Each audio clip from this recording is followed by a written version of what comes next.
typically it takes some education to know how to tailor your juices. So we're talking, I have a juice recipe I call go-go juice. So we're talking cucumbers, we're talking celery, we're talking parsley.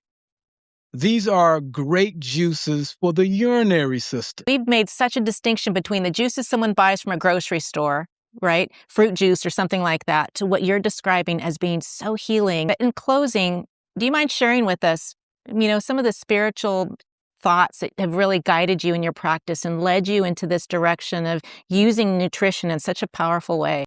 But as it relates to this particular topic, I would say Isaiah 65, verse 8, where it says, as the grape is found in the cluster, and one says, destroy it not, for there is a blessing in it.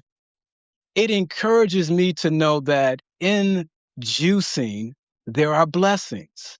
In using raw juices, there are medicinal blessings that can benefit people with a variety of conditions, and also those who are just seeking to maintain health and having that health more abundantly.